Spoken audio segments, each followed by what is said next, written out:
of why this individual is considered a national hero is never fully spoken about. In many cases, a national hero is someone who consolidated or won the war for Christianity in their own country. And that makes them a Christian hero and not a national hero. And I would like to put Brian Boru into that category. Now, if you don't know who Brian Boru was, he was one of the most powerful high kings of Ireland. But he was an illegal king. And his reign had more to do with consolidating the power of the papacy in Ireland than it did actually doing anything for Ireland. Brian Boru was the former king of Munster, who at Cashel, where he was a very powerful seat of the old kings of Munster. That remarkable edifice on top of the mountain that looks like minus 30 or something from Lord of the Rings. That's where he was based. Because of various conflicts and issues regarding kingship in Ireland at the time, he declared himself the High King of Ireland. Now, this was in defiance of the Brehon laws. The Brehon laws, generally the King of Ireland, was selected by all the kings of the provinces, Ulster, Munster, and Connacht, and previously Meath was also a kingdom. The provinces were actually kingdoms, right? And they would select the Ard Rí, the High King. Now, the Ard Rí was not an easy job. If the Ard Rí failed, the Ard Rí was killed. So basically, it was the opposite of what we have politicians today, where we reward them. Back then, if they failed as the Ard Rí, the High King, you were killed. And that's how good you had to be. And that's why, if you wanted to be Ard Rí, you really had to have balls of steel. Now, Ireland had already been Christian for about 400 years.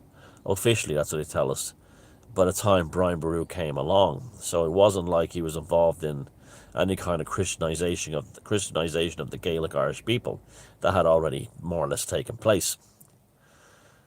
Because of various conflicts within the lines of the Irish kingship, he declared himself High King of Ireland. So that was illegal to begin with under the Brehon laws, which were still the laws of Ireland then and for another 600 years to come. So this is because he was able to consolidate power from the Pope. Now, his primary purpose was to rid Ireland of the last of the Irish pagan kingdoms, which were the Viking kingdom of Dublin.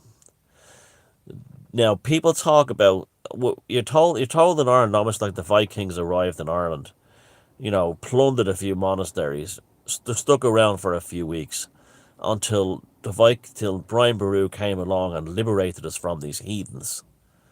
No, it's much more complex than that. The Vikings of Ireland and the Viking kingdom of Dublin lasted for about 300 years, 3 centuries, okay? It wasn't a flash in the pan thing. In that time, it became a very powerful autonomous kingdom on the east coast of Ireland that also included the Isle of Man and parts of the Wirral, which is near where Liverpool is in England today. It was an autonomous, independent Viking, Hiberno-Norse Viking kingdom that stretched all the way up through the Isle of Man, within a cultural framework now, a trading framework, up through the Isle of Man, the Western Isles of Scotland, and across into Norway.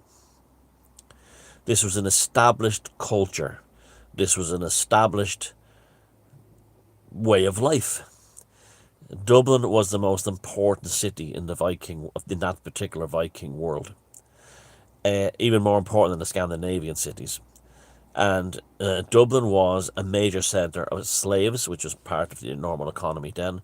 But its primary export was ivory.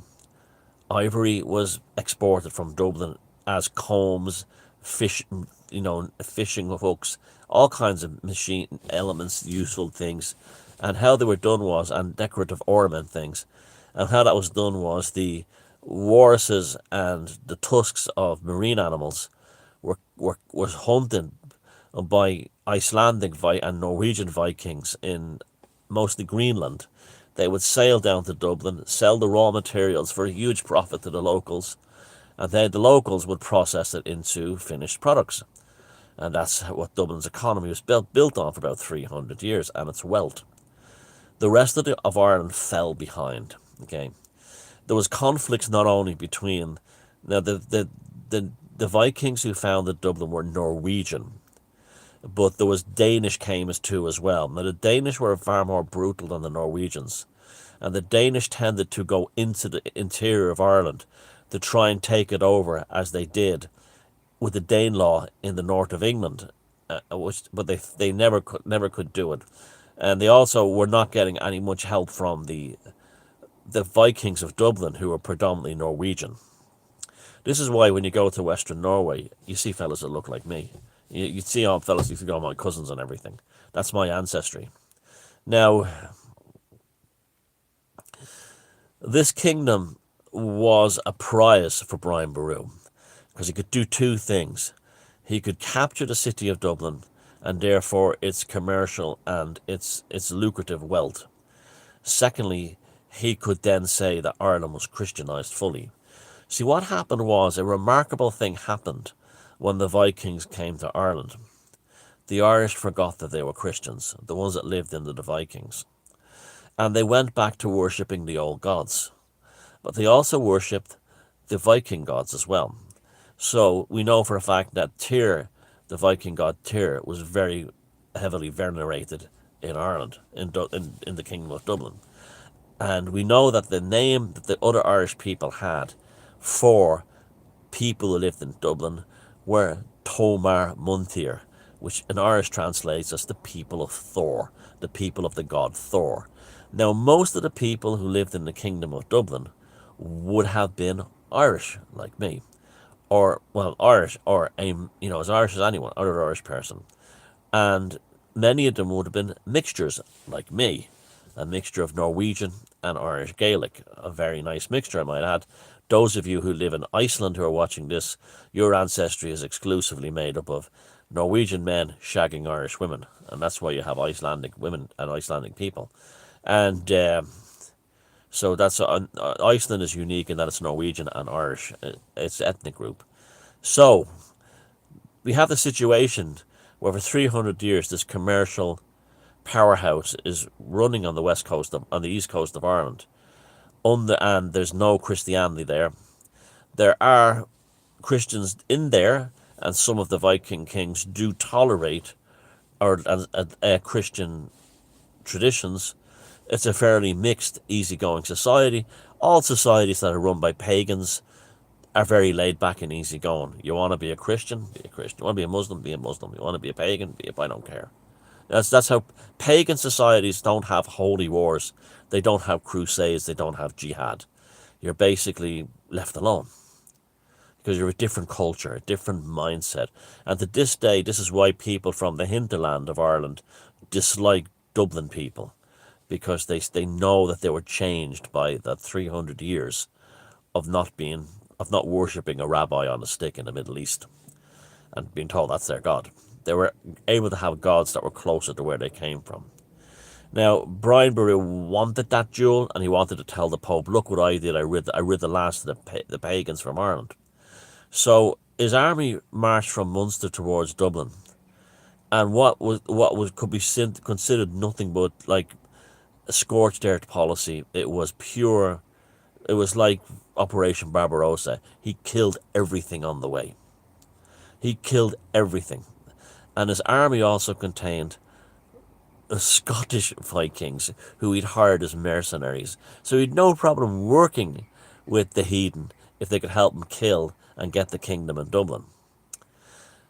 Before they marched in Dublin, he understood the power of archetypes. And what he did was he sent a dispatch out to burn down the groves of Thor, somewhere on the north side of Dublin, possibly the forest that I played in as a kid. The remains of its Santry Woods was the grove of Thor, of the god Thor. And then he launched a full-scale attack on the city. This culminated in the Battle of Clontarf, which took place on the north side of Dublin on the coast. And the uh, the mixture of Brian Boru's Irish army from Munster with his Scottish Hiberno mercenaries, Scottish Norse mercenaries, defeated the Vikings of Dublin, who were predominantly made up of Irish people who didn't want to be Christians, and Irish people who were Christians but didn't want to be bullied by a guy who made himself the High King of Ireland. Or Irish people are saying, who the fuck is this guy? He's not really the High King of Ireland. He's not going to take away our business. And Brian Boru's army won, but Brian Boru himself that day was killed by the Vikings. Good. Now, the Vikings escaped to the Wirral and took all their money with them. As a result, Dublin became, for a while, an impoverished Christian outpost, as it previously had been 300 years of a wealthy pagan state. Now, that's always the case, isn't it? When the Christians move in, you're told, well, you'll suffer now and you go to heaven. That's their thing. Now, what makes, this is to me, what happened was in Dublin, Irish people had realised what they were again. The Vikings gave them permission to stop worshipping a guy with a pointy hat in Rome and a rabbi on a dead stick. And they flourished, for want of a better word, and they became what they were meant to be. And they started worshipping, Irish people started worshipping Thor. They weren't forced to worship him. They weren't put a sword to his mouth and says, you better worship our God. They looked around and says, oh, I could dig Thor. He's kind of like Cuchulainn. He's kind of like our old gods. He reminds us of Lugh. He's got a lot of things there going, hey, sounds good. Let's see, this is what pagans are like. This is why even as a Celtic pagan, I venerate, Greek and Roman and other Slavic gods as well, and Hindu gods. That's what we're like. We're very open-minded. There's no such thing as an archetype that isn't worth taking in if it's not good, if it sinks to you.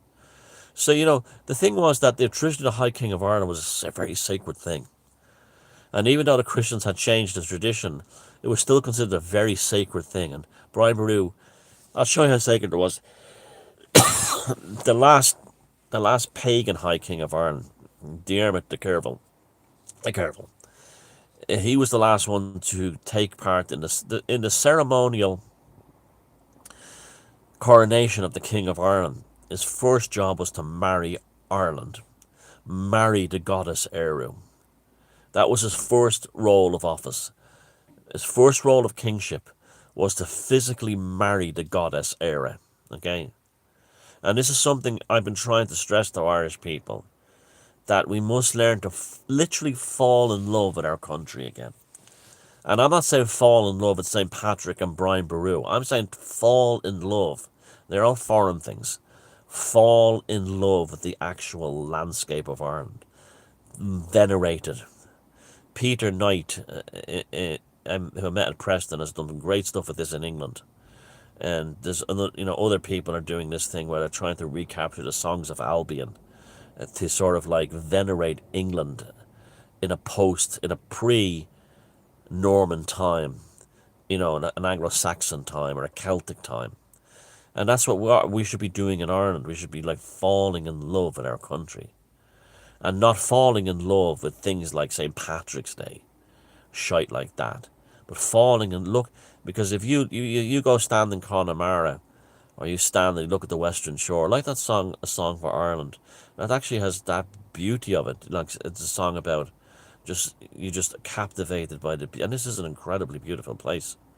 And you will fall in love with it, and then you will have a relationship with it that won't want you to end up emigrating to New York so you can build St. Patrick's Cathedral and sit there blessing yourself. Oh, sweet Jesus! Oh, holy Jesus! Oh, holy Jesus! Because remember, Irish immigration to America post the Ulster Scots and to Britain was just basically a machine for the Vatican to take over Protestant countries. And Irish people were just animals to the Vatican who were sent overseas to popicize the Presbyterian world. They were meant nothing to. That's why they told them, sure, you should have 20 children, Jesus will love you when you're dead. This is to make 20 extra Catholics for the Pope. That was his army.